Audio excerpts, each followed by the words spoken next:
Ici Radio Courtoisie, la radio libre du pays réel et de la francophonie. Vous écoutez le libre journal de la résistance française, dirigé aujourd'hui par Bernard Anthony, assisté de Cécile Montmirail, diffusé en direct mercredi 8 juillet 2015 de 18h à 21h. J'ai été très heureux de découvrir un livre dont je dirais que je l'ai lu trop vite, mais ça m'a suffi. J'ai lu certaines pages avec grande attention, et il fait partie de ma pile, je dirais de vacances entre guillemets, parce que ce qu'on appelle vacances, et j'en profite pour travailler quand même beaucoup. J'ai découvert là le livre signé Olaf, Le grand secret de l'islam. Et ce livre répond à mon attente. Je suis, et je pense, un admirateur des œuvres du père Édouard-Marie Dallet, que nous avons souvent rencontré dans nos réunions. C'est un homme, un immense érudit, qui a écrit une thèse. Il a fait d'abord une thèse sous le patronage, la direction de nos amis Marie-Thérèse et Dominique Urvois, honneur de l'université de Toulouse et grand érudit de l'islam. Marie-Thérèse et Dominique étaient à la maison samedi dernier encore. Ils sont souvent venus au Centre Charlier. Je suis très heureux que Marie-Thérèse soit invitée dans l'université de Renaissance catholique cette année. Elle ne peut pas être chaque année chez nous. Je suis heureux qu'elle aille ailleurs. Donc, il a fait sa thèse sous leur direction. Cette thèse s'appelant « Le Messie et son prophète ». Elle dépassait ma capacité de compréhension. Tout à l'heure, un auditeur gentil disait « Vous êtes des érudits ». C'est pas vrai, moi je ne suis pas un érudit. Nous avons autour de cette table un certain nombre de points de compétence, mais le père Édouard-Marie Dallet est un érudit. Et donc, dans cet ouvrage majeur, Le Messie et son prophète, pour le comprendre pleinement, il faut lire l'hébreu, l'arabe, le syriaque. Enfin, voilà, on comprend. Il y a des pages entières, certes très compréhensibles, mais c'est un niveau culturel quand même très difficile. Et je me disais, mais ça, si cela pouvait être rendu intelligiblement, c'est-à-dire vulgarisé, ce qui n'est pas vulgaire dans mon propos. Moi-même, je ne fais que des livres de vulgarisation, c'est-à-dire de pédagogie finalement pour faire comprendre, et j'ai découvert ce livre. Alors Olaf, vous allez nous raconter pourquoi cette idée, comme ça, de rendre intelligible pour les gens cultivés tout de même, l'œuvre du père Édouard-Marie Dallet. Comment vous est venue cette idée ? Un petit peu comme vous l'avez décrit. J'ai lu les ouvrages du père Gallet parce que j'avais été très piqué dans ma curiosité par le phénomène islamique. J'étais pas spécialement prédestiné à ça, mais j'avais des amis musulmans, un collègue musulman en particulier, et on avait des discussions assez jusque tard le soir sur ces sujets-là, quand ça nous arrivait de bosser jusqu'à plus d'heures. Et on discutait religion, et son discours sur l'islam m'avait toujours étonné, présentant le Coran comme le parachèvement de la révélation divine, le parachèvement des évangiles, m'expliquant que de la même manière que les évangiles venaient accomplir et parachever la Torah, ce que depuis ma culture chrétienne je pouvais très bien comprendre, m'expliquant que le Coran, de la même manière, venait parachever les évangiles. Alors j'ai acheté un Coran, et quand j'ai lu le Coran, je me dis c'est pas possible, je ne comprends pas comment on peut porter ce discours que le Coran parachèverait les évangiles, parce que c'est complètement incohérent avec la lecture des textes. Et donc je me dis il y a quelque chose qui cloche. Et j'ai lu des chercheurs, j'ai assisté à des conférences, j'ai rencontré des érudits, et je suis tombé comme ça sur les ouvrages du père Gallet, et là j'ai enfin compris. J'ai enfin compris pourquoi ça clochait dans l'islam, en fait. Pourquoi ce discours et pourquoi pourquoi cette espèce de malaise qui m'avait pris quand j'avais lu le Coran, c'était instillé. D'où venait ce discours de parachèvement. Alors là, il faut dire les choses assez clairement. Quand on lit les ouvrages du Père Gallet, on comprend que l'islam n'est pas du tout le fruit d'une révélation divine ou le fruit de la simple expérience spirituelle de Mahomet, mais que l'islam est le fruit d'un processus long, d'un processus très complexe de fabrication, de réécriture, un processus qui trouve sa source dans les espérances juives, donc il faut remonter au 1er siècle et même avant, un processus qui implique bien sûr les Arabes, la conquête arabe comme on la connaît, mais un processus qui se poursuit jusqu'au XIe siècle. Et l'islam comme on le connaît, il apparaît à peu près fini au XIe siècle. Oui, c'est-à-dire au moment où on ferme les portes de l'interprétation, les portes de l'ijtihad. C'est-à-dire qu'on a interprété. Mais l'écriture du Coran, par exemple, elle s'étale selon des analyses assez récentes sur 200 ans. Et donc on n'est pas du tout là face à un Coran révélé entre 610 et 632. Oui, parce que d'ailleurs, d'après la Vulgate, si je puis m'exprimer ainsi, des musulmans, il y a eu, et d'ailleurs c'est l'image que vous avez choisie pour la couverture, il y aurait eu une écriture sur des omoplates de chameaux qui aurait été petit à petit retranscrit et puis ensuite fixée. Il y a toute une apologétique qui a été développée a posteriori, et qui veut que le Coran, comme parole divine, ait été reçu dans un milieu ignare, un milieu païen, avec des gens qui ne savaient pas lire, pas écrire, qui évidemment, quand ils cherchaient à écrire quelque chose, ils écrivaient sur des tessons de poterie ou sur des omoplates de chameaux. Et c'est tout le sens de cette petite image que j'ai mise en couverture, c'est d'essayer de montrer que ces traditions-là sont un coup de maître des scribes, des califes, qui, à Bagdad, dans les siècles qui ont suivi l'épopée de Mahomet, ont réécrit l'histoire de l'islam, un coup de maître, qui est de l'invention de cette légende de l'apparition de l'islam à partir de rien. Si ça vient de rien, si ça vient du désert, si ça apparaît chez un prophète illettré, si ça apparaît chez des polythéistes qui ne connaissent pas donc le Dieu unique, forcément ça peut venir que du Dieu unique. Et cette force, la force de cette idée est telle qu'aujourd'hui encore, elle poursuit des anciens musulmans qui, bien qu'ayant rejeté l'islam, sont toujours torturés par cette idée que peut-être quand même ça viendrait de Dieu puisque ça vient de nulle part. Or, cet aspect-là, ça vient de nulle part, c'est une reconstruction a posteriori. Et délibérée, donc. Délibérée. On a créé une ville nouvelle à la Mecque parce qu'il n'y avait rien avant. On a déplacé dans le désert les origines réelles de l'islam qui n'étaient pas dans le désert, qui étaient sur les rivages de la Méditerranée, en Syrie. Oui, alors c'est ce qui est très étonnant dans votre livre, c'est que vous situez la zone de prédilection des Koraïch, donc la tribu de Mohammed, autour de Latakia, donc l'ancienne Laodicée, qui se situe dans la Syrie actuelle et qui est pas très loin d'Antioche. Donc Antioche qui est aujourd'hui en Turquie. Alors que dans l'histoire musulmane telle que rapportée par l'islam, les Koraïch sont en Arabie. Et vous montrez d'ailleurs dans votre livre qu'en plein désert, il est inouï qu'il y ait une construction, une ville. Et puis que des gens puissent... C'est une oasis tout de même, bémol. Hein. La Mecque n'est pas une oasis. Il y a Taïf à côté, à 40 km, qui est une vraie oasis peuplée de très longue date. Mais à la Mecque même, il y a un petit point d'eau, la fameuse source de Zamzam, qui est pas très salubre, mais c'est tout. C'est tout. C'est pas une oasis et c'est donc dans ce sens-là, ça n'est pas un lieu de peuplement ancien. Il y a un point d'eau. Non, je me fais l'avocat du diable. Alors pourquoi la Syrie? Ça appelle deux remarques.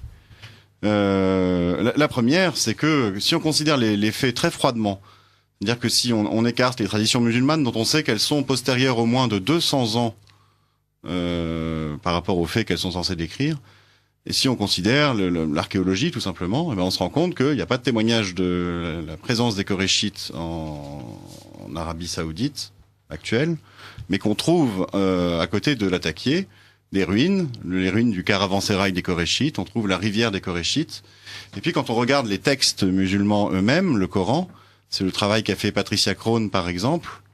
On se rend compte que les Mécois qui y sont décrits, que le discours musulman décrit comme des Mécois habitant la ville de la Mecque dans le désert, sont en fait des pêcheurs qui pêchent des poissons, des coquillages, sont des éleveurs de bétail, sont des agriculteurs qui mange des grenades, par exemple, et on voit mal des grenades pousser dans le désert. En fait, tout renvoie au rivage méditerranéen. Ça, c'est le premier point. Et le deuxième point que je voulais aborder, c'est qu'est-ce qui était si gênant, on va dire, pour les apologètes de l'islam, à faire pointer les origines de l'islam vers la Syrie. Pourquoi est-ce qu'ils ont voulu les déplacer? Qui était en Syrie à cette époque-là?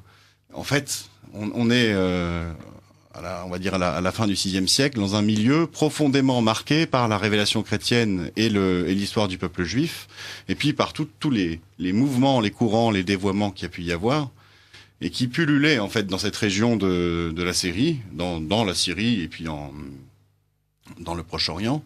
Et c'est justement pour ne pas faire pointer l'islam vers ces mouvements-là, vers ce que les chercheurs aujourd'hui appellent l'Antiquité tardive au Proche-Orient, que les apologètes de l'islam, les scribes qui ont écrit les traditions musulmanes tardives, la biographie de Mahomet, la Sira, c'est pour ça qu'ils l'ont déplacée et ils l'ont mise en Arabie Saoudite, enfin non, en Arabie déserte. Alors, vous pointez cette étude des textes. Il y a effectivement dans l'étude du Coran quelque chose qui est assez étonnant pour quelqu'un de rationnel, qui est que Allah va avoir un avis puis un autre, et notamment il y a cette césure qui est l'hégire, donc la fuite des fidèles de Mohammed dans la ville qui s'appellera plus tard Médine, donc Yatrib. Et là, il y a des bouleversements, et notamment sur la direction de la prière, qui était plutôt dirigée vers Jérusalem et qui devient dirigée vers la Mecque. Il y a le fait que le calendrier était solaire puis devient lunaire. Il y a beaucoup de choses qui changent. Est-ce que ce sont ces indices-là qui vous font dire que, eh bien, on passe d'une tradition plutôt chrétienne à un moment donné, et puis on retrouve des origines juives? Alors, je vais essayer d'être assez clair, mais l'histoire est très complexe. Et cette histoire d'une période pseudo-mécoise ou mécoise et une période médinoise est elle-même une reconstruction de l'histoire. C'est ce que Jean-Jacques Walter, donc, qui a publié une thèse sur l'étude informatisée du Coran, appelle un artefact de grammairien. C'est-à-dire qu'il n'y a pas de Coran médinois, de Coran mécois. Non, il n'y a qu'un seul Coran, mais il y a des positions différentes. Non, mais ça veut dire derrière que cette chronologie a été inventée a posteriori pour pouvoir justifier l'abrogeant l'abrogé. Pour pouvoir justifier, et c'est pas un hasard si on a mis dans les sourates les plus tardives, les sourates abrogeantes, les commandements de violence et les commandements les plus durs, c'est pour pouvoir justifier en fait l'autorité des califes. Et la conquête. Et la conquête derrière, et derrière justifier la soumission exigée des croyants et puis des non-croyants également. Alors il y a un peuple qui est à l'origine de tout ça, que vous appelez donc les judéo-nazaréens.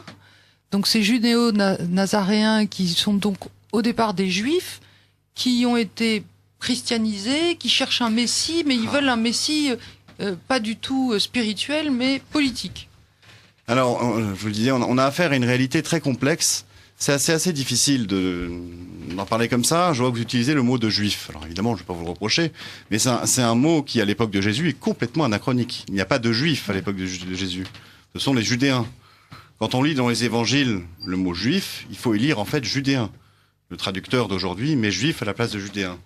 Et donc en fait, à l'époque de Jésus, il y avait des Hébreux, il y avait des Galiléens, des Judéens par exemple, des Samaritains qui étaient vus comme des hérétiques, mais il n'y avait pas encore de juifs. Dans l'entourage de Jésus, il y avait foultitude d'Hébreux, dont certains qui attendaient un messie politique. On peut dire même que alors on peut utiliser maintenant le mot juif puisqu'on vient d'expliquer, beaucoup de juifs à l'époque de Jésus attendaient un messie politique. Et même les apôtres qui disent, est-ce maintenant que tu vas rétablir ton royaume ? Jusqu'au jour de l'ascension. Oui. Jusqu'au jour même de l'ascension, on voit que les apôtres de Jésus lui demandent, Seigneur, Seigneur, quand est-ce que tu vas rétablir la royauté en Israël ? Et donc c'est une espérance qui était ancrée très au plus profond du peuple juif, qu'un messie politique viendrait libérer Israël, réunir Israël, lui donner son indépendance. Et puis derrière, certaines des prophéties commençaient à montrer qu'Israël aurait la suprématie sur les nations, que les nations afflueraient vers lui, tous les trésors du monde. Ça, c'est une chose. Ensuite, il faut s'intéresser aux idées qu'a apportées Jésus. Et donc là, on peut en parler de façon assez détachée des convictions de foi, et s'intéresser tout simplement à l'histoire des idées, en se rendant compte que Jésus apporte une nouveauté dans le marché des idées de son époque, et toujours aujourd'hui d'ailleurs, c'est qu'il propose un salut, qui est une notion absolument nouvelle à l'époque. Un salut, c'est-à-dire la possibilité d'être délivré du mal. On était au temps de Jésus et avant dans un monde qui avait accepté la réalité du mal en son sein, et un peu à la manière dont l'explique René Girard avec les phénomènes de bouc émissaire, contenait le mal en lui-même, contenait dans les deux sens du terme. Oui, où finalement la victime n'est jamais reconnue en tant que telle. Par exemple, oui. Il y avait voilà des phénomènes culturels ou religieux qui permettaient d'atténuer l'impact du mal, mais sans jamais l'expulser vraiment. Et Jésus apporte cette idée nouvelle que on peut être délivré du mal d'un point de vue personnel par le pardon, et que le monde pourra être délivré du mal. Alors ça rejoint un petit peu la question du sens et de la finalité quand on parlait de l'encyclique du pape François. Cette idée nouvelle qu'il a est lancée sur le marché des idées, elle se prêtait particulièrement à être dévoyée en fait. Et elle se transforme en conviction chez les auditeurs de Jésus, en conviction nouvelle que le monde peut être sauvé. Alors Jésus dit que c'est par lui. Ça veut dire que ça regarde Jésus, ses apôtres et ses suivants. Mais ceux qui n'ont pas voulu de Jésus comme le sauveur qu'il a prétendu être, un sauveur crucifié, un sauveur souffrant, un sauveur serviteur, mais qui voulaient absolument un sauveur politique, ont récupéré cette idée, et cette idée a donné une dimension nouvelle à leur combat contre on va dire la mainmise étrangère sur Israël, contre les Romains. Elle leur a donné cette dimension que leur combat de politique est devenu un combat contre le mal, et que Dieu allait intervenir dans ce combat du bien contre le mal pour les aider. Et là, le mal est typiquement identifié aux méchants. Le mal, ce sont ceux qui font le mal, ce sont les injustes, les impurs, ceux qui n'appartiennent pas au peuple, ceux qui n'ont pas la bonne religion. Et derrière, en fait, à partir de cette idée nouvelle de Jésus, se développent les premiers phénomènes de ce qu'on peut appeler le messianisme global. C'est-à-dire vouloir faire ici sur Terre un monde parfait, un monde meilleur, grâce à, par exemple, l'application de la loi de Dieu ou d'autres formules, la lutte des classes ou à autre chose. Vouloir faire un monde parfait ici sur Terre, et que dans cette vision du monde-là, systématiquement, on va identifier le mal qui empêche que le monde ne devienne parfait ou ne devienne meilleur à la personne qui ne rentre pas dans le schéma. C'est d'où la notion de Oumma, c'est ça, c'est-à-dire la communauté. Voilà, et voilà. Donc l'islam reprend tout à fait par la filiation des Juifs qui justement accompagnaient Jésus sans être chrétiens et qui attendaient ce messie politique. On va y venir. L'islam a repris cette idée de messianisme. Tout à l'heure, le père Marie Dallet a remis en cause la Mecque. Bon, soit avec des explications très rationnelles, c'est vrai que c'est pas tout à fait une oasis, c'est un point d'eau, mais Médine, non. Ça n'est pas remis en cause l'existence de Médine, parce que est-ce que vous remettez en cause l'existence de Mahomet? Non, a priori non. Il n'y a pas besoin de remettre en cause l'existence de Mahomet, non, ou de Mahomet. D'autant qu'on a des témoignages contemporains de l'époque de Mahomet qui attestent de son action. On a même des témoins qui disent l'avoir vu, un certain MHMT, Mahomet, qui l'ont vu à Médine prêchant, c'est dans la chronique du pseudo-Sébéos, prêchant un discours qui n'est pas très musulman. Donc on se rend compte qu'il y a eu il y a eu quelque chose qui s'est passé entre le moment de ce discours et l'islam tel qu'on le connaît aujourd'hui. Quand vous dites un discours qui n'est pas très musulman, vous voulez dire quoi? Un discours qui exhorte les Arabes en tant que fils d'Ismaël, qui les exhorte à partir à la conquête de la Terre Sainte d'Israël et de Jérusalem, et qui les associe à la promesse faite à Abraham, qui les associe en fait à la destinée des fils d'Isaac. Et on n'a pas vraiment ce discours-là dans le Coran. Dans le Coran, Isaac est complètement ignoré.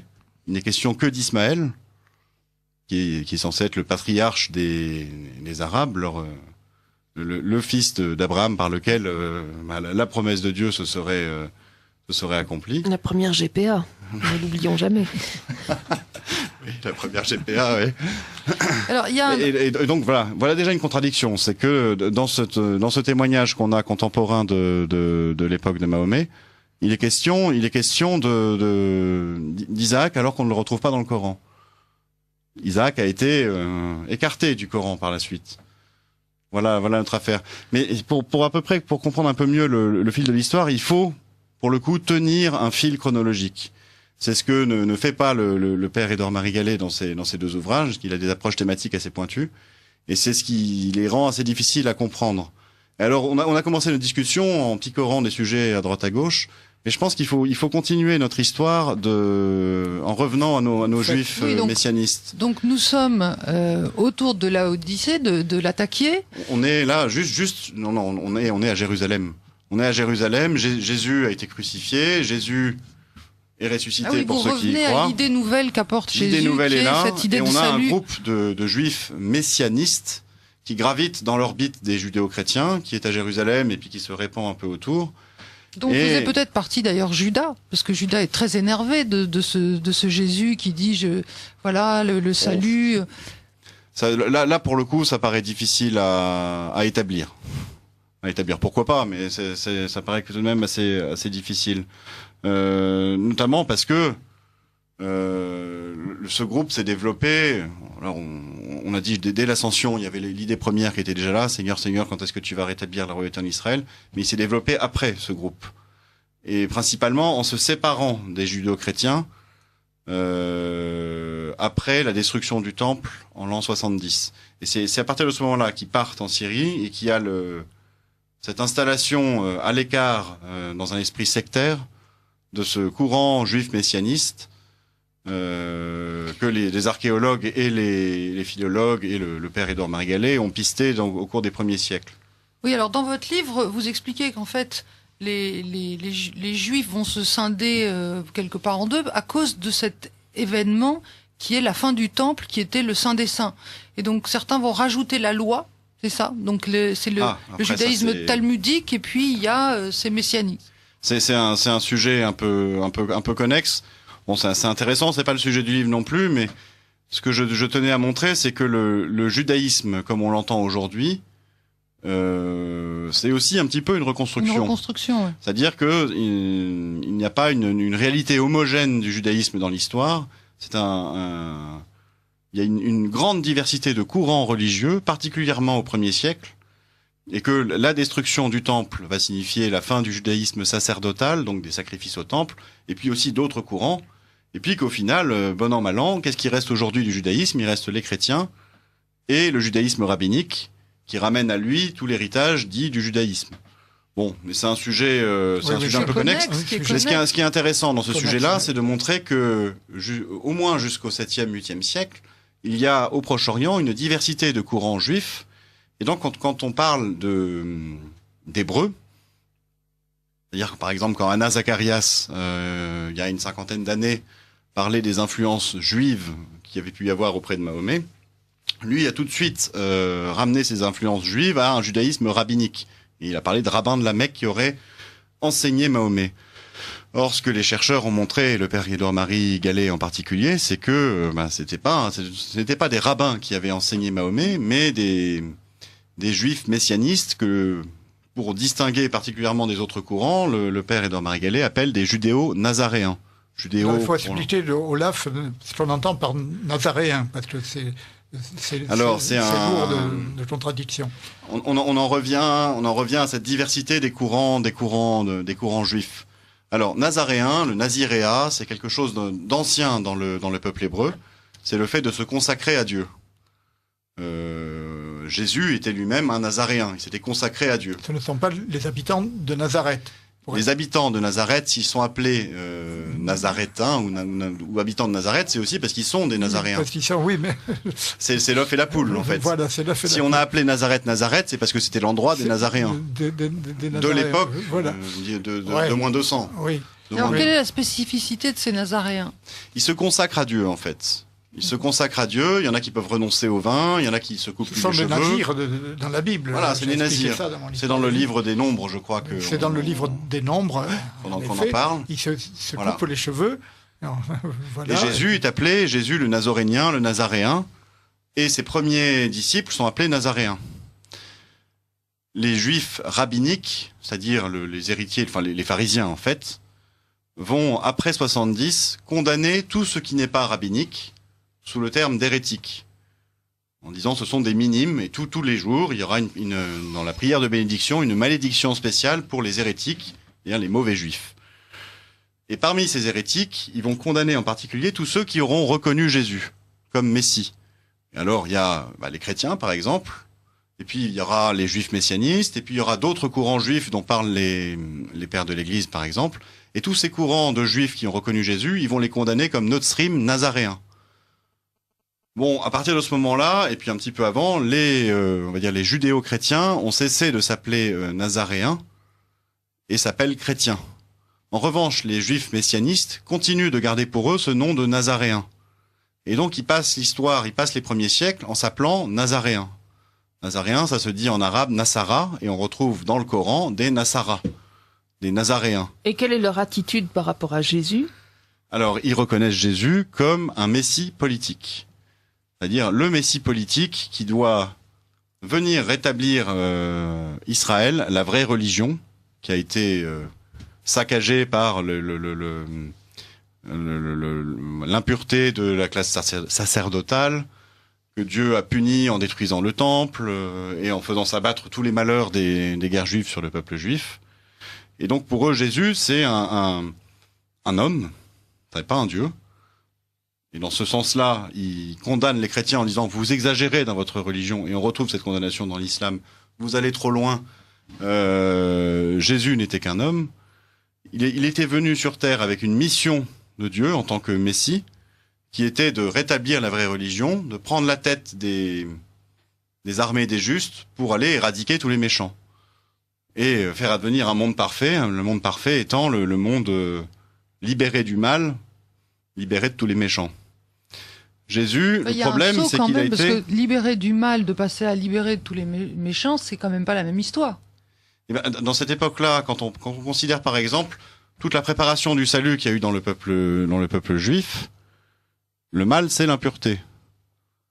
Le mal, c'est le non-juif. Et les règles très fortes de pureté, de séparation du juif et du non-juif, on poussait certains juifs à considérer le mal comme étant le non-juif. Oui, mais c'est quelque chose qu'on ne retrouve pas du tout dans le discours du Christ, pas de Jésus. Ah, pas du tout, non, voilà. Pas du tout. Non. Jésus, ce qu'il apporte, c'est cette idée qu'il est possible de se libérer du mal. Et dans un cerveau où le mal est identifié aux autres, il est possible de se libérer des autres. Dieu va me libérer des autres. Dieu va tuer les méchants. Et donc on attend quelque part, ces Nazaréens attendent un retour du Christ. Ces Nazaréens attendent un retour du Christ. Ils se disent, si Jésus n'a pas pu réaliser la mission qui lui était échue, c'est que les conditions n'en étaient pas remplies. Il faudrait que les conditions, c'est-à-dire les conditions de pureté, il faudrait que le temple soit reconstruit, il faudrait qu'il y ait avec lui des suivants de la vraie bonne religion. Si les conditions étaient remplies, il reviendrait et il terminerait le boulot. Et donc ces Nazaréens, ces judéo-nazaréens dans l'église, dans l'exil en Syrie, vont porter le projet de reconquête de Jérusalem, de reconstruction du temple de Jérusalem pour pouvoir faire revenir Jésus. Et Jésus, à ce moment-là, prendrait la tête des armées, éradiquerait le mal du monde en tuant tous les méchants et établirait les Nazaréens comme les seigneurs d'un monde délivré du mal, un monde de bonheur et de félicité. Alors, on comprend bien que ces judéo-nazaréens étaient à Jérusalem, mais comment se retrouvent-ils en Syrie Alors, j'ai écrit, ils sont partis en exil au moment de la première guerre juive contre les Romains. D'accord. C'est documenté par les historiens de l'époque, les pères de l'Église. Ils partent au début avec la première communauté, la communauté judéo-chrétienne, qui devait être conduite par, je crois que c'est Simon, le patriarche à ce moment-là, après Jacques. Et puis après, on voit que les judéo-chrétiens rentrent, mais les autres restent en exil. Et de leur exil, pour porter ce projet, ils se disent on a besoin d'une force militaire. Et s'ils se rendent bien compte que, dans leur attitude sectaire, c'est pas avec leurs petits bras qu'ils vont y arriver. Et la force militaire qu'ils trouvent, c'est leurs voisins arabes christianisés, les Koréchites, mais les autres arabes en particulier, dont ils se disent qu'ils sont qui pourraient être des supplétifs parfaits pour leur cause. Mais pour ça, il faut les embrigader dans le projet. Et ils vont avoir l'idée de leur transmettre leur messianisme, leur espérance, en leur disant « Nous, on est fils d'Isaac, mais vous, Arabes, vous êtes fils d'Ismaël. » Et c'est à ce moment-là qu'on voit apparaître cette filiation des Arabes, cette descendance donnée à Ismaël, qui serait le peuple arabe. Elle n'est pas dans la Bible, cette descendance. On parle d'Ismaël, on dit qu'il aura une descendance, mais on ne dit pas spécifiquement dans la Bible qu'il s'agit des Arabes. Le premier livre, où on trouve cette mention des Arabes comme descendants d'Ismaël, c'est le livre des Jubilés, qui est un écrit typiquement judéo-nazaréen. Donc, ils vont aller embrigader les Arabes en leur disant, voilà, vous êtes nos cousins, on doit porter le même projet. Et pour aller les embrigader, eux qui sont juifs, ethniquement, juifs judéens, qui parlent l'araméen, qui lisent l'hébreu liturgique, vont avoir besoin de s'adresser à des Arabes en langue arabe. Et donc pour ça, ils vont former des prédicateurs en langue arabe, pour leur enseigner leurs textes, leur espérance, leur eschatologie, leur vision du monde. Et on a là l'origine de l'islam, en fait. C'est la transmission du messianisme de ce courant juif messianiste à des Arabes. Alors, il y avait certainement plusieurs prédicateurs de langue arabe. On en connaît au moins 2. Il y a Waraka ibn Naufal, dont les traditions musulmanes rendent compte, et puis Mahomet lui-même. Voilà 2 prédicateurs de langue arabe qui enseignaient la religion des judéo-nazaréens aux Arabes. Et à partir de cette prédication, des expéditions ont essayé de se monter contre les Byzantins pour pouvoir aller reprendre Jérusalem. Les vicissitudes de l'histoire ont obligé la première alliance, la première communauté de Nazaréens et d'Arabes à fuir la Syrie où ils étaient en danger pour aller se réfugier chez des Nazaréens amis établis à Médine. Et de là, ils ont continué d'essayer d'aller reprendre la Terre Sainte. On a en 629 le seul événement de l'histoire de Mahomet qui soit historiographiquement sûr et daté, parce qu'on a des chroniques byzantines qui en parlent, c'est une défaite à Mouta. Donc Mouta, c'est juste à côté du Jourdain. On voit que l'armée de Mahomet essaye de passer en Terre Sainte depuis le désert, depuis Médine, pour aller conquérir la Terre Sainte.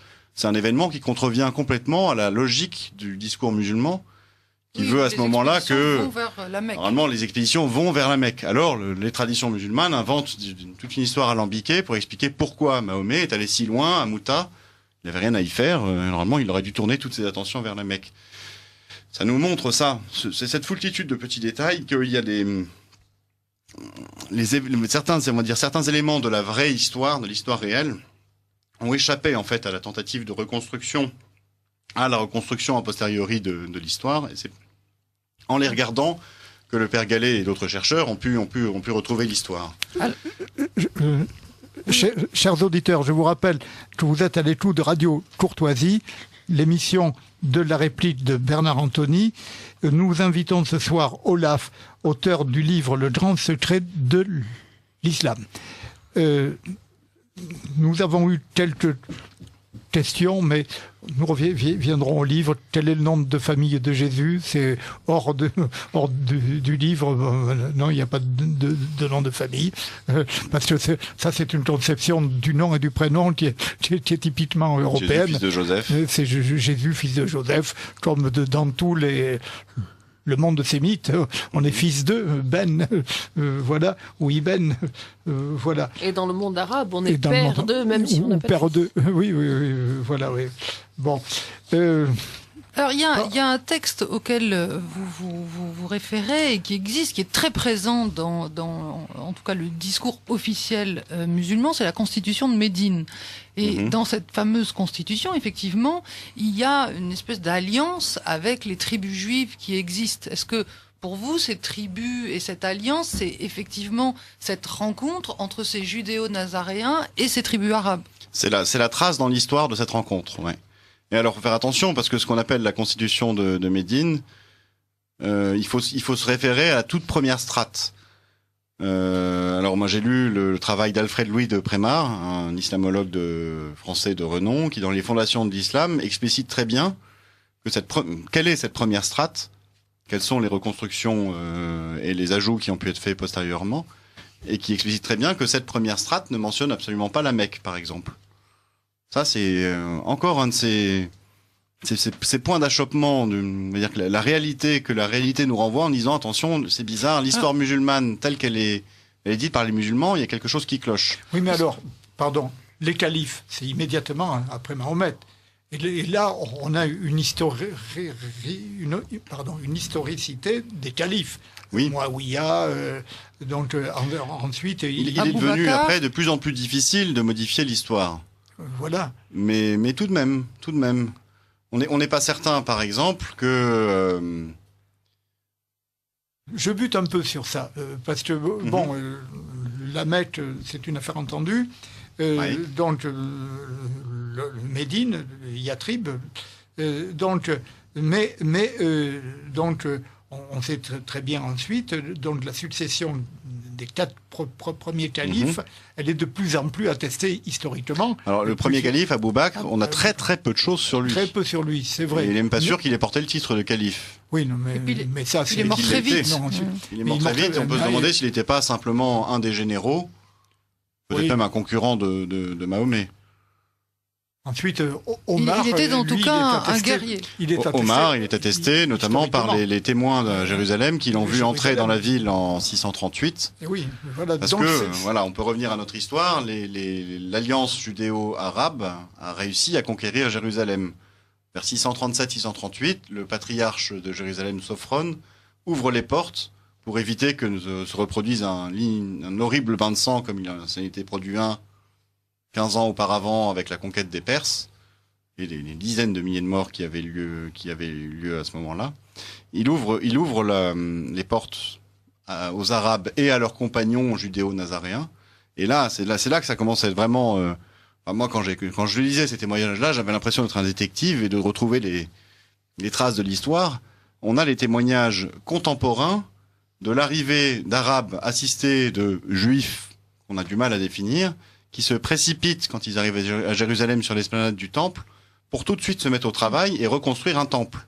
Et ils ont reconstruit un temple. On a les témoignages de Sophrone qui condamne un marbrier, par exemple, qui l'excommunie parce qu'il a participé à la construction du temple. On a des témoignages d'un pèlerin qui vient à Jérusalem vers 660 et qui voit le temple reconstruit. Et alors, ce temple reconstruit, quand est-il détruit ? Alors, il y a eu un tremblement de terre en 661, donc il a déjà un peu souffert, il a été un petit peu reconstruit à ce moment-là, mais il est définitivement rasé et remplacé par le dôme du rocher, construit par Abd al-Malik vers 692. Mais si on revient à 640, à peu près 638, les Arabes et les Judéo-Nazaréens reconstruisent le temple, ils doivent s'y livrer au sacrifice et reprendre le culte traditionnel. Et là, il se passe que le Messie Jésus ne revient pas.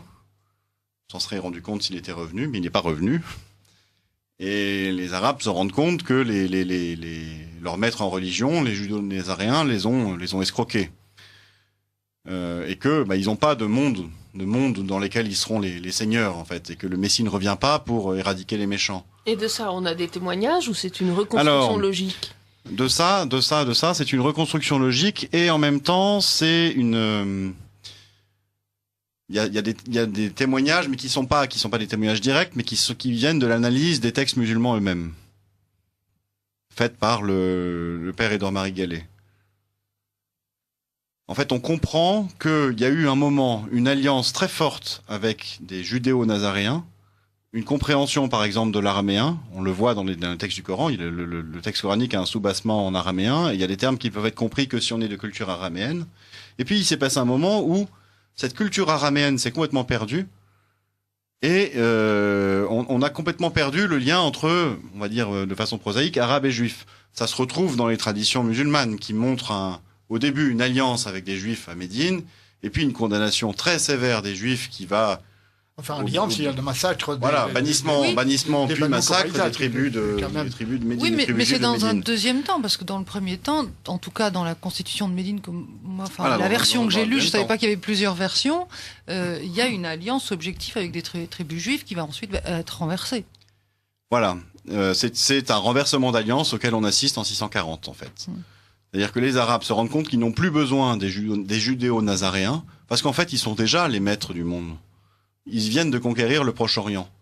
Par un concours de circonstances exceptionnelles, une fenêtre de tir stratégique, l'Empire byzantin, l'Empire perse s'étaient épuisés l'un l'autre dans leur guerre, il y a eu des épidémies de peste, enfin, il s'est passé tout plein de choses qui ont permis à la fulgurance de la conquête arabe, et ils se retrouvent maîtres du Proche-Orient. Et donc ils se disent, on n'a plus besoin des judéo-nazaréens, en fait. C'est juste leur projet de faire revenir le Messie qui marche pas. En fait, le Messie, c'est nous.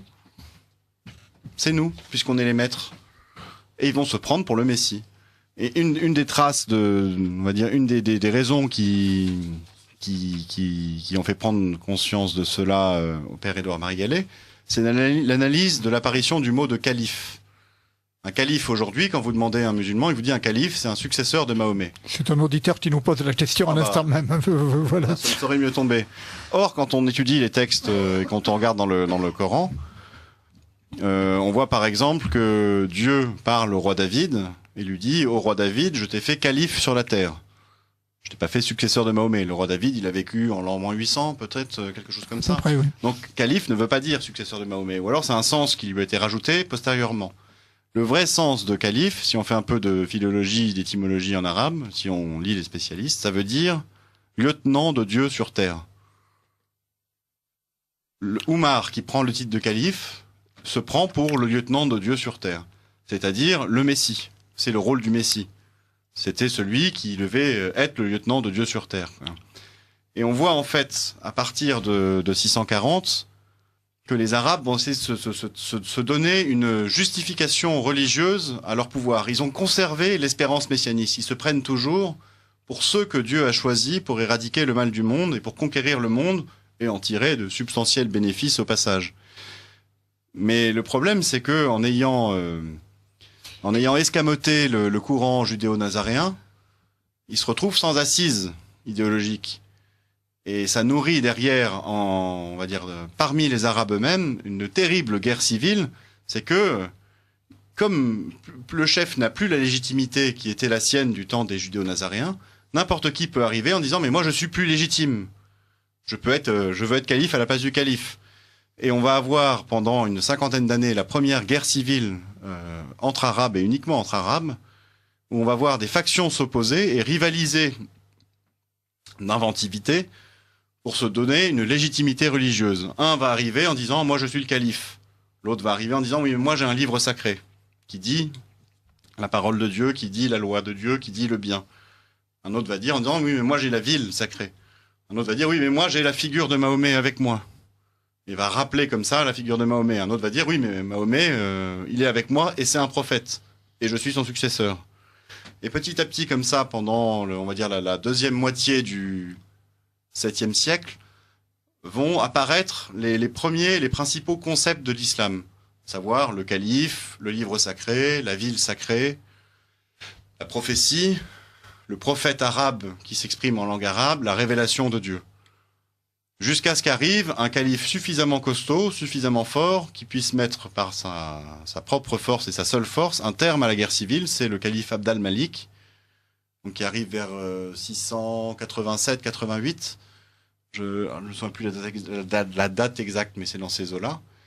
Et qui va reprendre à son compte toutes ces inventions, on va dire, du primo-islam, si on appellerait le proto-islam le moment où les Arabes et les judéo-nazaréens sont alliés. Il va reprendre à son compte toutes ces inventions. Il va en faire la synthèse et il va commencer d'afficher une nouvelle religion, ce que n'était pas encore auparavant la religion des Arabes. Auparavant, il y a le schisme chiite.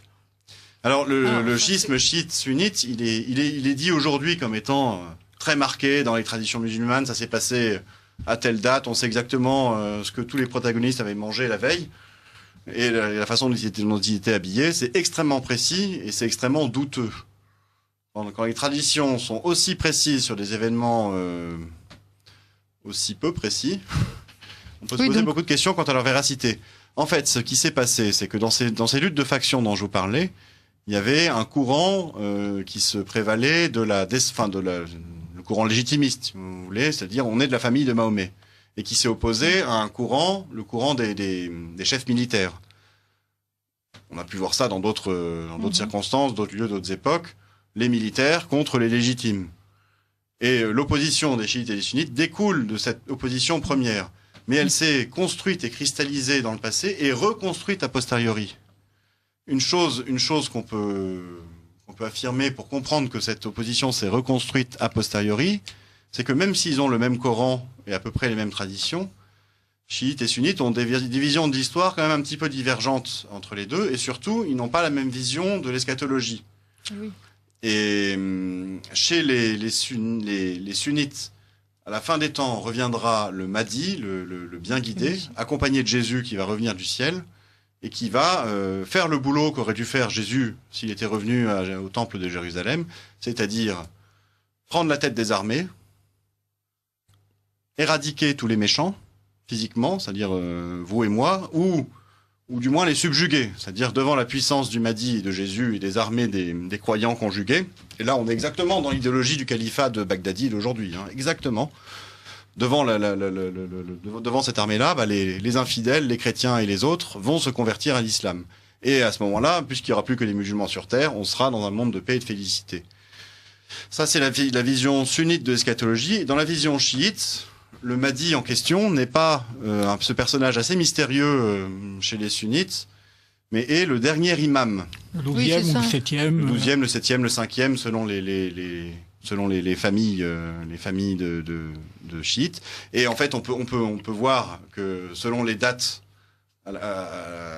auxquelles apparaissent le dernier imam des chiites, voilà à peu près les dates réelles des divergences. Le dernier imam du duodécimain, donc ceux qui croient au 12e imam, je crois que c'est vers l'an 850, 870. Bon, ça veut dire qu'auparavant, ils étaient ensemble. Pareillement pour les septimains, leur dernier imam, il doit être vers l'an 800, et ceux qui s'arrêtent à 5, j'ai oublié leur nom, c'est les Nizarites, non? Je sais plus. Moi, je ne connais que les duodécimains et les... je ne savais pas qu'il y avait 5. Ah, mais si, il y en a qui s'arrêtent à 5. Bon, et donc, en fait, ce qu'il faut voir, c'est que cette opposition entre chiites et sunnites, comme quasiment tout l'islam, elle s'est reconstruite a posteriori. Mais elle se fonde, comme pour l'islam, sur des éléments réels, mais dont le souvenir a été déformé. Parce qu'en fait, dans cette fameuse lutte entre factions religieuses, il s'est passé un travail de destruction de ce qui n'allait pas dans le sens voulu. À savoir, ils ont commencé par le souvenir des judéo-nazaréens. Il fallait occulter absolument le souvenir des judéo-nazaréens. Donc tout ce qui rappelait trop directement leur impact dans l'histoire, on l'a écarté. On a brûlé leurs textes. On a, dans la sélection qui a été faite de leurs textes de prédication, qui finalement donnera lieu au Coran, on a enlevé ce qui les rappelait trop. Et il s'est passé la même chose. Il s'est passé ce même phénomène tout au cours de cette période où le Coran se constituant petit à petit, on n'a pas arrêté de brûler ce qui n'allait pas, de constituer des nouveaux Corans. Mais juste une question, quand vous dites on n'a pas arrêté. Le pouvoir. Le pouvoir califal. Le pouvoir concerté et de manière tout à fait consciente et délibérée a décidé à un moment donné de se mettre tous ensemble à faire ça. Quand je dis le pouvoir, c'est le plus fort. C'est le plus fort qui, cherchant à se donner une légitimité, ou alors son concurrent. Mais cette entreprise de construction du Coran par collecte, soi-disant dans les traditions, et puis de destruction de toutes les versions hétérodoxes successives, elle se poursuit jusqu'après Abd al-Malik. Et quid des hadiths à cette époque-là? Alors, il n'y a pas encore de hadiths à cette époque-là. Les premiers recueils de hadiths, ils apparaissent au 9e siècle, donc à Bagdad, où là, le pouvoir a changé. Alors, le pouvoir était initialement à Médine, transféré à Damas avec le calife Mouawiya.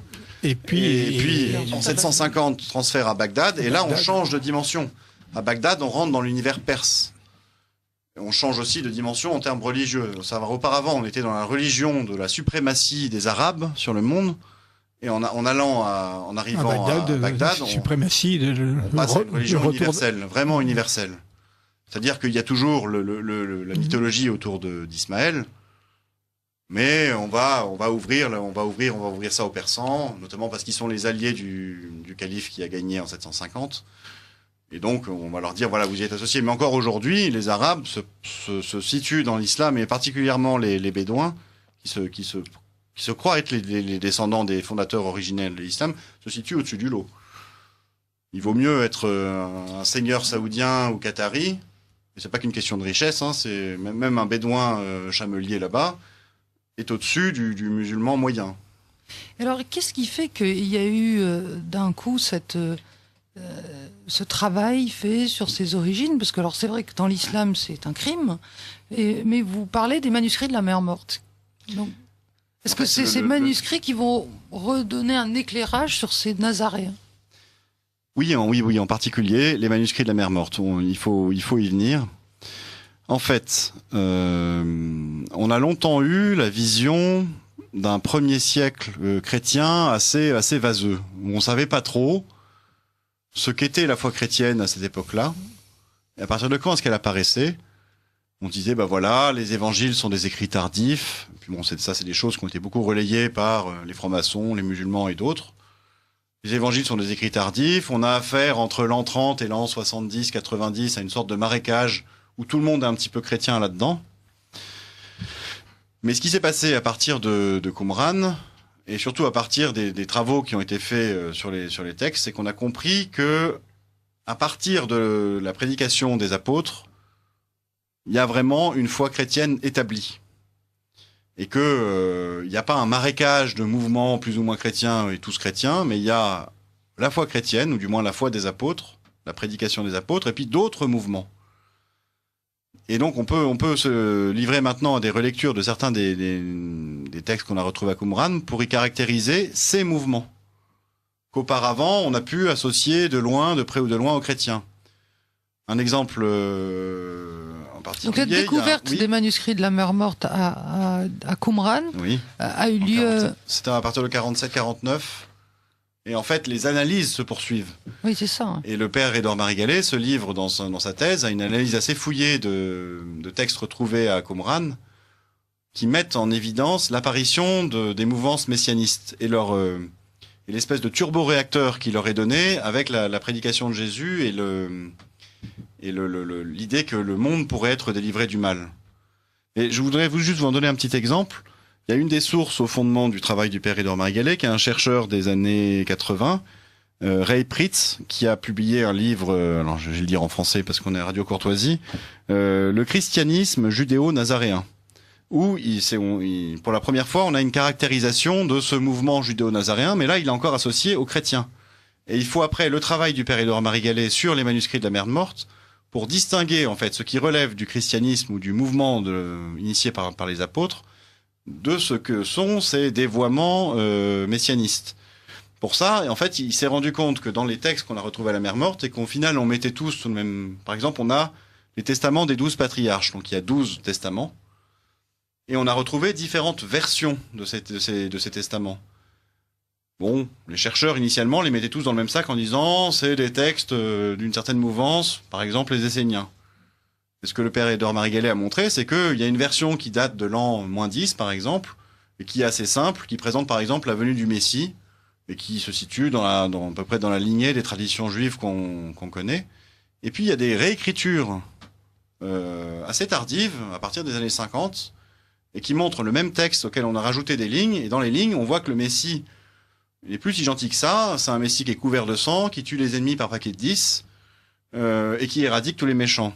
Et on voit qu'en fait, il y a à partir des années 40, 50, 60, il y a le développement de cette mouvance messianiste. Et que ce qui s'était passé auparavant, c'est que les chercheurs l'avaient associé dans l'espèce de marécage, qui était celui de leur cerveau, en fait. Dans l'espèce de marécage qui pensait être le premier siècle en disant tout est plus ou moins chrétien, ils avaient associé en même temps les dévoiements et le mouvement chrétien. Ce que le père Édouard Marigalet a fait, c'est qu'il arrivait on va dire, à filtrer le marigot et à isoler ce qui relevait effectivement du premier mouvement chrétien et ce qui relevait de ses dévoiements. Et donc les nouveautés, il y a donc ces fameux textes de la mer morte, de Qumran, et puis il y a donc des procédés qui permettent d'analyser les textes et de distinguer les différentes strates et les différentes couches. En fait, il y a depuis, mais ça c'est un mouvement qui est inhérent au christianisme et à la tradition juive également. Mais il y a particulièrement, depuis qu'on a retrouvé les manuscrits à Qumran, un mouvement de développement de l'exégèse très très consistant. Et le père Édouard Marigalet est exégète. Je pense que c'est comme ça qu'il a démarré son travail. Et c'est à l'exégèse, en fait, on apprend de ses erreurs. D'accord, donc c'est pas un procédé scientifique qui permettrait... c'est assez scientifique. Non mais c'est une étude des textes, c'est ça. Alors il y a l'étude de texte, il y a aussi de l'archéologie, des découvertes archéologiques. Quand on retrouve les foyers d'habitat des judéo-nazaréens, on retrouve par exemple des édifices religieux qui rassemblent des symboles qu'on aurait dit chrétiens, par exemple des palmes, le palmier qu'on associe aux chrétiens, et en même temps des symboles qu'on associe aux juifs rabbiniques, alors que les deux communautés n'ont jamais pu cohabiter et encore moins célébrer des liturgies dans un même lieu. On se rend compte qu'on a affaire en fait à des lieux d'habitat de ce courant juif messianiste qui reconnaît Jésus comme Messie, mais qui se situe toujours dans la tradition du peuple juif, qui applique la loi à la lettre, qui n'a pas renoncé à la circoncision et qui pratique toute la Torah dans toute sa rigueur. Oui, qui reconnaît le Christ comme Messie, mais pas comme Dieu. Voilà, exactement. On a retrouvé en fait en Syrie des foyers d'habitat de ces. On a retrouvé sur des linteaux de porte. On a retrouvé la première partie de la profession de foi musulmane. J'atteste qu'il n'y a de Dieu que Dieu. Ça veut dire il n'y a pas de Dieu Fils et de Dieu Esprit. C'est ça, la première partie. On la retrouve dans ce courant juif messianiste. On se rend compte qu'ils sont justement à l'origine de l'islam, en fait.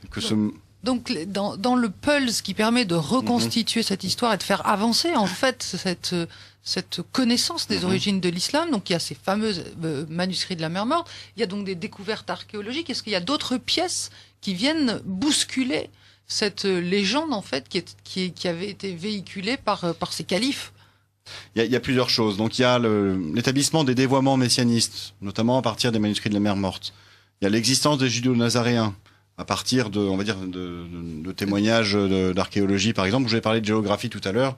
Quand on a retrouvé le caravansérail des Koréchites, on se rend compte aussi que ça correspond pas tout à fait. Cette découverte date de quand? 1927. D'accord, donc tout ça c'est le XXe siècle. Ça, c'est le XXe siècle. Mais il y a une accélération qui se fait depuis la fin du XXe siècle et particulièrement depuis le début des années 2000, avec des nouvelles technologies, des nouvelles méthodes, l'application des méthodes informatiques, la mise en réseau de chercheurs, où un spécialiste de numismatique va pouvoir parler avec un spécialiste des textes de Qumran, par exemple.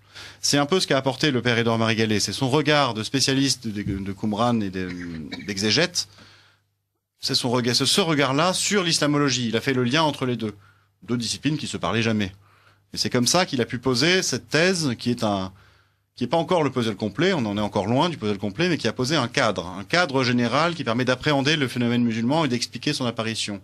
Le cadre, c'est le courant juif messianiste qui se développe à partir de Jésus, qui, au contact d'Arabes, transmet son messianisme à ces Arabes-là, et ces Arabes-là sont après eux-mêmes à l'origine du phénomène islamique.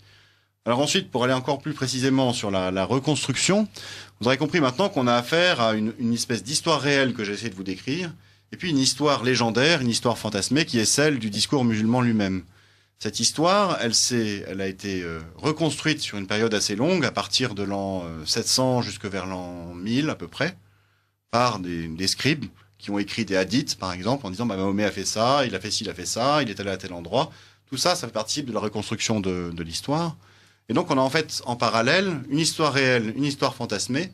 Et cette histoire fantasmée, elle s'est construite à partir de ce qu'on connaissait plus ou moins de l'histoire réelle au moment où on l'a écrite. Alors il y a tout un travail d'éradication, de témoignages discordants, de déformation des mémoires. Mais entre le 8e et le 11e siècle, on n'avait pas encore tous les témoignages de l'histoire. Et aujourd'hui, on trouve des témoignages de l'histoire qui ont échappé à la vigilance des scribes du 8e, 11e siècle.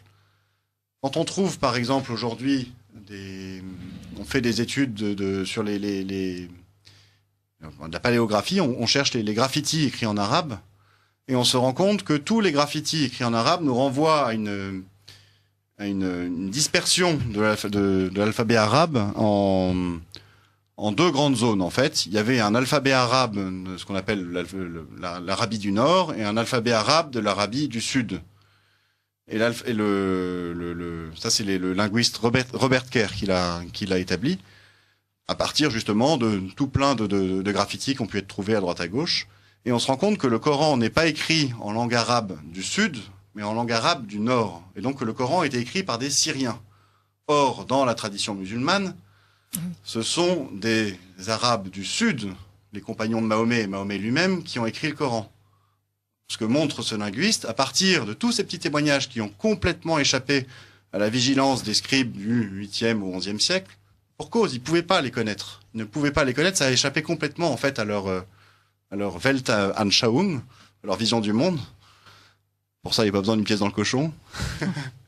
Non, voilà en fait ce qui se passe, c'est qu'on a aujourd'hui des nouvelles découvertes de témoignages discordants en fait. Et il y en a de plus en plus. Je voudrais juste rappeler pour nos auditeurs qui nous écoutent avec beaucoup d'attention, le titre de votre livre, c'est Le Grand Secret de l'Islam, donc de Olaf, donc pour que vous puissiez le commander sur Internet. Il y a une chose que je voudrais dire également, c'est que on est bien sûr invité à venir le commander au Centre Charlier, dont on a tous les références, 70 Boulevard Saint-Germain, et qu'il est aussi gratuit sur mon site internet, et que c'était le projet initial que j'ai conduit avec le père Édouard Marguelet, quand on a travaillé ensemble pendant à peu près 1 an et demi pour écrire le livre, c'était que ce livre soit gratuit au téléchargement sur mon site internet qui s'appelle legrandssecretdelislam.com. Alors juste une incise, je signale aux auditeurs de Radio Courtoisie, vous qui êtes amoureux des lettres et du français, que l'on lit beaucoup mieux sur papier que sur Internet. Donc si vous pouvez vous procurer le livre, c'est tout de même mieux. Alors, ça ne se passera pas au Centre Charlier, mais je peux quand même l'annoncer. Pour ceux qui veulent se procurer le livre, il y a une séance de dédicace à la librairie Duquesne.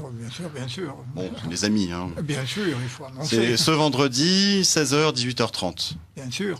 Il y aura conférence de vous au Centre Charlier à la certainement, rentrée. J'espère bien. Et séance de dédicace aussi. Voilà. Et... voilà. Question complémentaire. Oui, donc c'est très important. Il y a donc tous ces éléments de découverte, donc archéologiques, des études linguistiques. Il y a ces fameux manuscrits de la Mer Morte. Donc en plus la mise en réseau grâce au digital de l'ensemble de ces chercheurs qui permettent de donner une cohérence et de retrouver l'histoire réelle et non pas l'histoire fantasmée par rapport aux enjeux qui sont les nôtres aujourd'hui, c'est-à-dire cette guerre. Qu'est-ce qu'on peut en tirer comme leçon aujourd'hui ? Oui, et à quoi ce travail peut servir dans cette lutte qui existe aujourd'hui, où l'islam essaie d'imposer ce discours jusque dans nos villes, jusque dans nos familles ? Alors, il permet de connaître l'islam en vérité et en profondeur.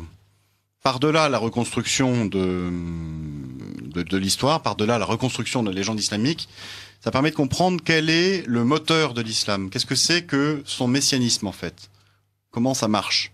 Ça permet de comprendre que l'islam n'est... Et même si c'est peut-être un petit peu choquant, et particulièrement pour les musulmans, le Coran n'est pas l'islam. Le Coran, et même Mahomet lui-même, ne sont là et n'ont été, ajoutés au mouvement messianiste que pour le justifier. Ils sont venus après que le discours premier se soit imprimé dans les consciences. Et ce discours, c'est cette conviction absolue qui est toujours celle des musulmans d'aujourd'hui, qui était celle des Arabes de 640, qu'ils ont été choisis par Dieu pour appliquer sa loi dans le monde et pour éradiquer le mal. Que ça soit pour aujourd'hui ou pour la fin des temps, la conviction est fermement imprimée dans les cerveaux. Et ça permet de comprendre, par exemple, comment un Français moyen ou même un Français intellectuel qui n'a aucun rapport avec l'islam peut tomber dans le djihadisme sans avoir lu le Coran. Parce que l'idée, le messianisme de l'islam lui est bien supérieur au Coran. Ce Normand, par exemple, on a eu le cas il y a pas très longtemps, élevé au lardon et à la crème fraîche, qui d'un seul part en Syrie sans avoir lu le Coran. Tout le monde va dire ah oui, mais il a pas lu le Coran, il a pas lu le Coran. Il connaît peut-être beaucoup mieux l'islam que la plupart des musulmans, et puis que beaucoup de non-musulmans ne le décrivent, parce qu'il a tout de suite compris que pour lui l'islam c'était le sens que Dieu donnait au monde, à savoir il faut libérer le monde du mal. Et tout de suite il part là-dedans. Et en fait, ce travail-là permet de le comprendre. Il permet après de parler directement aux musulmans.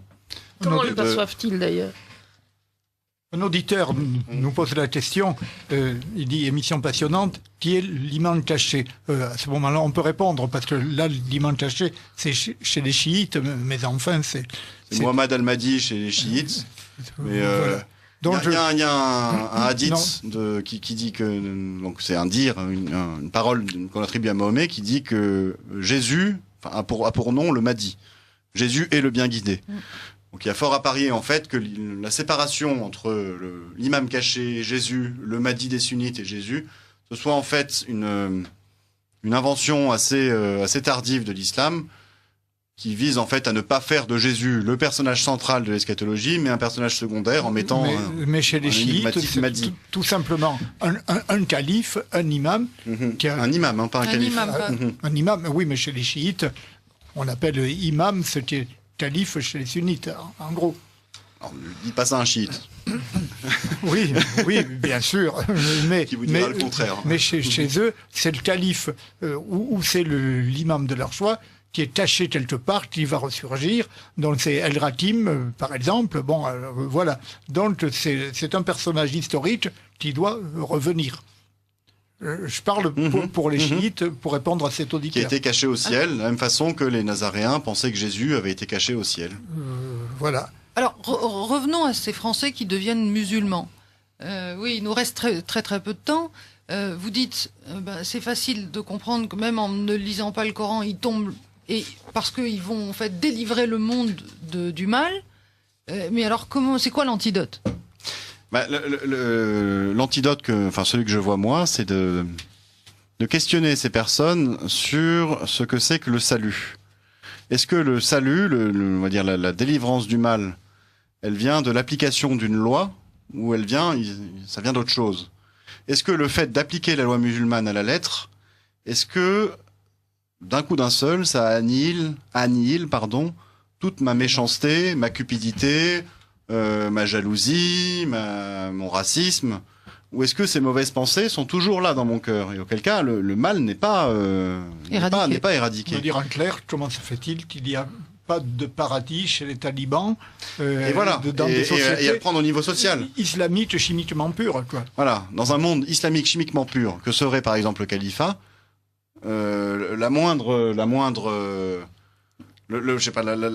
mauvaise pensée, la moindre mauvaise action est un démenti cinglant au fait que non, on peut pas éradiquer le mal du monde, ça ne marche pas comme ça. J'ai une petite phrase que je cite souvent en conclusion de mes conférences et que j'ai mise en conclusion dans le livre, c'est une phrase de Dostoïevski, et je pense que si on a 30 secondes, 10 secondes... Oui, il y a 2 minutes. Toi, 2 minutes, parce qu'il y a un affolement là-bas à la technique. Dostoïevski qui nous parle justement de cette folie des hommes à vouloir éradiquer le mal du monde et à s'y prendre à chaque fois de la même façon, en mettant les gens dans des camps, en mettant les impurs dans des camps. Et il écrit dans l'archipel du Goulag que la ligne de partage entre le bien et le mal ne sépare ni les États, ni les classes, ni les partis, mais elle traverse le cœur de chaque homme et de toute l'humanité, qui pourrait arracher une partie de son propre cœur. Dans l'archipel du Goulag, c'est Solzhenitsyn. Oui. Ah, vous avez dit Dostoïevski. J'ai beaucoup d'admiration pour Dostoïevski aussi, et je pense qu'il aurait pu dire le même genre de choses. Dans les possédés, on n'en est pas si loin là. Chers auditeurs, merci beaucoup de votre attention. Je crois que vous avez été captivés. Merci Cécile Montmirail, merci Jeanne Smith et merci beaucoup Olaf. Merci à vous. Chers amis, à très bientôt. La prochaine émission sera préenregistrée parce que ça sera le 5 août.